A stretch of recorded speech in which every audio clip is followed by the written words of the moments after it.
Hari ini, kita ingin bepergian bersama ke sebuah negara yang dikenal sebagai Las Vegasnya Eropa Timur berkat kehidupan malamnya yang menarik dan kebebasan yang dimilikinya.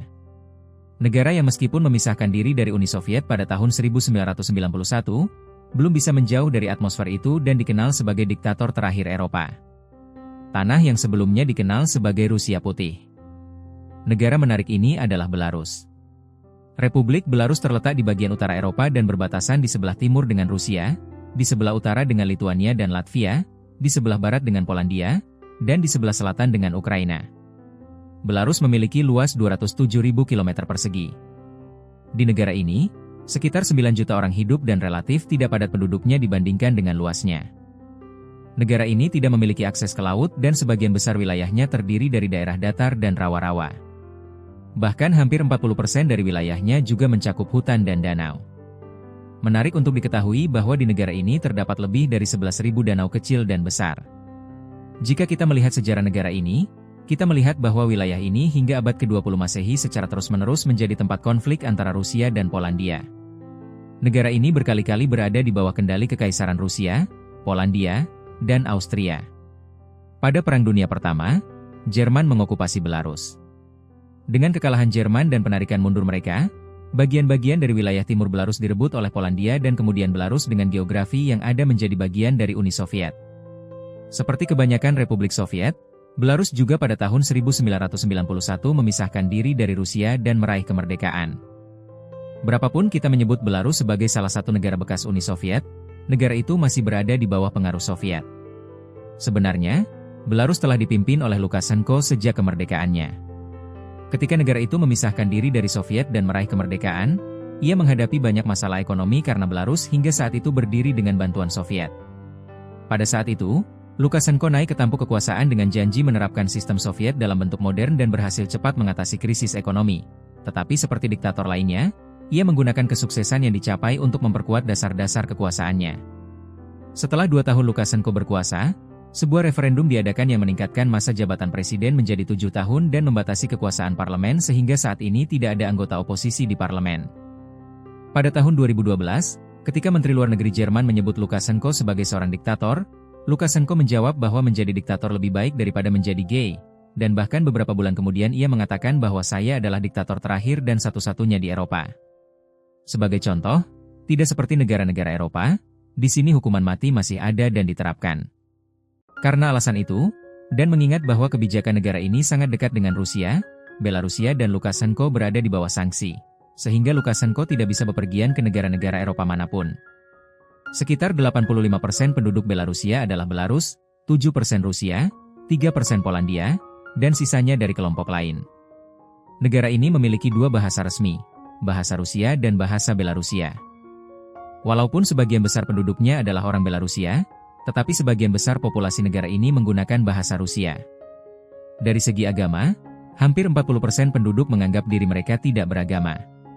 Lebih dari 80% populasi sisanya, seperti orang-orang Rusia, adalah Ortodoks, dan umat Katolik di Belarusia memiliki populasi yang kecil, tetapi sebenarnya agama tidak memainkan peran penting dalam masyarakat Belarusia.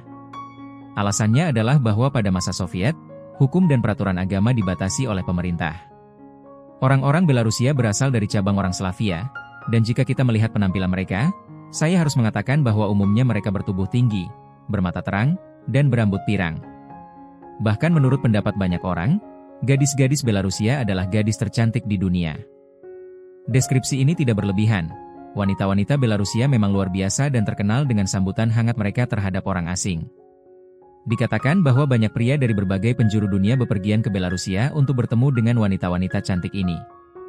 Wanita-wanita di sini menunjukkan beberapa karakter manusia yang paling indah, dan memiliki penampilan yang tanpa cacat serta berkilau.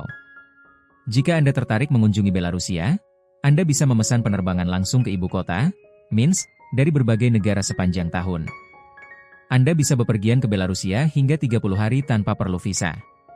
Selain itu, ada kemungkinan masuk dan keluar berulang ke negara ini dalam 1 tahun, asal total lama tinggal Anda tidak melebihi 90 hari. Namun, jika Anda tinggal di Belarusia lebih dari 5 hari, Anda harus mendaftarkan alamat tempat tinggal Anda. Selain itu, jika Anda bukan dari negara-negara wilayah Schengen, menurut hukum Belarusia, Anda harus mendapatkan asuransi kesehatan saat masuk. Hal ini penting karena pemerintah tidak akan menanggung biaya perawatan medis Anda jika terjadi masalah kesehatan. Ibu kota Belarus adalah kota Minsk yang memiliki penduduk sekitar 2 juta orang dan terletak di tengah negara. Kota ini sejak tahun 1505 telah mengalami banyak kali pendudukan dan kehancuran, dan selama Perang Dunia Kedua, 85% bangunan kota serta semua infrastruktur hancur, sehingga semuanya dibangun kembali dari nol. Alasan jalan-jalan lebar dan arsitektur kota yang teratur adalah hal itu. Di Minsk, Anda bisa melihat banyak bangunan indah yang merupakan warisan dari era Soviet. Saat ini, bisa dikatakan bahwa kota ini hampir tidak memiliki lalu lintas. Jika Anda tidak suka cuaca dingin, sebaiknya ketahui bahwa Belarus memiliki cuaca dingin sepanjang tahun, terutama di musim dingin suhu bisa dengan mudah mencapai minus 20 derajat, sehingga waktu terbaik untuk berkunjung ke negara ini adalah akhir musim semi dan awal musim panas. Jika Anda berencana bepergian ke negara ini, saya harus katakan bahwa saat ini, hanya dari 8 negara di dunia ada penerbangan langsung ke Belarusia. Sejak perjudian dilarang di Rusia, banyak turis yang bepergian ke negara ini dengan tujuan berjudi. Namun meskipun demikian, negara ini dianggap aman. Mungkin bisa dikatakan bahwa di Eropa, ini adalah negara terbaik di mana Anda bisa menikmati hiburan semacam itu tanpa repot. Jalan-jalan di malam hari sangat ramai dan penuh aktivitas, dan orang-orang hadir di jalanan. Di sini, jika Anda ingin berkenalan dengan orang-orang Belarusia, mengetahui bahasa Rusia atau Belarusia bisa sangat membantu. Karena sebagian besar orang tidak menguasai bahasa Inggris, tetapi meskipun demikian, meskipun penampilan mereka serius, mereka sangat ramah terhadap wisatawan. Rakyat Belarus selama bertahun-tahun dikenal sebagai konsumen terbesar minuman beralkohol di dunia. Tetapi saat ini kondisi sedikit berubah, meskipun demikian, masih tetap memiliki tingkat kematian tertinggi akibat konsumsi alkohol yang terkait dengan negara ini. Selain itu, penduduk negara ini adalah salah satu dari 3 negara dengan rata-rata harapan hidup terendah di Eropa. Secara umum, mereka tidak memiliki nutrisi yang baik dan sumber utama makanan di negara ini adalah kentang. Konsumsi kentang per kapita di negara ini adalah 178 kg, yang menempati peringkat pertama di dunia. Di negara ini, kentang hampir digunakan dalam semua makanan, dan dikatakan mereka memiliki 300 jenis makanan yang disiapkan dengan kentang.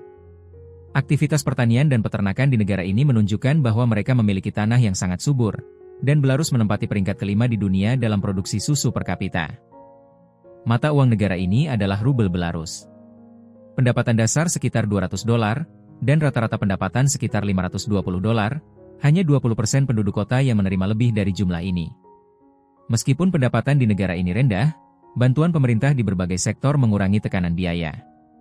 Sistem perawatan kesehatan gratis, pendidikan gratis, listrik murah, dan bantuan material terkait perawatan anak.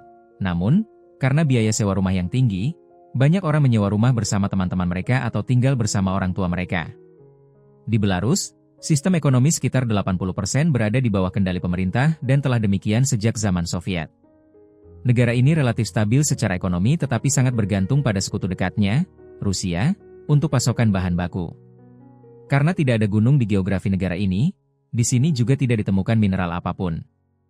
Di samping itu, sekitar 1/5 wilayah ini, terutama negara bagian selatan, masih terpengaruh oleh ledakan tahun 1986 dalam bencana pembangkit listrik tenaga nuklir Chernobyl. Meskipun jumlah radiasi telah berkurang hingga 1% sejak bencana, sebagian besar wilayah ini dianggap sebagai area yang tidak dapat dihuni. Ketika Anda mengunjungi pasar harian kota, Anda akan melihat bahwa hampir semua penjual adalah perempuan. Faktanya, di negara ini, sebagian besar tenaga kerja terdiri dari perempuan. Perempuan di masyarakat ini sangat aktif dan tidak hanya menarik perhatian dengan kecantikan mereka, tetapi juga dengan aktivitas mereka.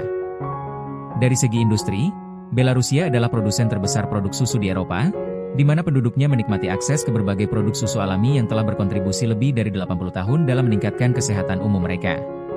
Peran aktif negara ini di sektor pertanian dan pangan mencerminkan kesuburan tanahnya, yang membuat Belarusia kemungkinan besar dapat dengan mudah menghindari kelaparan jika terjadi krisis pangan global.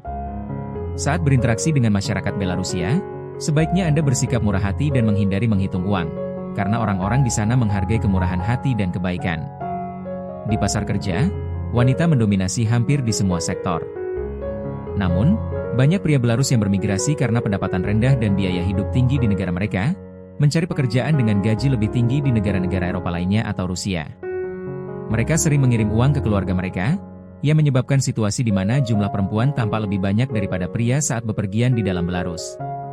Ketidakseimbangan penduduk ini cukup mencolok, di mana jumlah pria sekitar 4 juta, sementara jumlah perempuan melebihi 5 juta, dan migrasi pria mengancam keseimbangan penduduk, sehingga Anda mungkin menemui lebih banyak perempuan, terutama di ibu kota Minsk, yang memiliki penduduk sekitar 9 juta jiwa, dan Belarus perlu memiliki lebih banyak anak untuk mempertahankan identitas nasional mereka. Jika Anda berpikir untuk tinggal di sana, Anda mungkin memperhatikan bahwa pria tampak lebih formal dan konservatif pada awalnya, sementara perempuan lebih hangat dan membantu dibandingkan rekan-rekan pria mereka. Tingkat kesejahteraan di negara itu sangat tinggi, sehingga melihat pengemis atau tunawisma di jalanan jarang terjadi. Dan jika Anda bertemu seorang pengemis, kemungkinan besar dia adalah orang asing yang baru saja masuk. Secara ringkas, negara Belarusia dari segi daya tarik alam sangat indah dan menarik, dan ibu kota negara ini dari segi arsitektur serta hiburan malam bisa menjadi pilihan yang tepat untuk bepergian. Terima kasih banyak karena Anda telah menemani saya hingga akhir. Jika Anda menyukai jenis ini, Anda bisa like dan subscribe untuk mendukung kami. Sampai jumpa.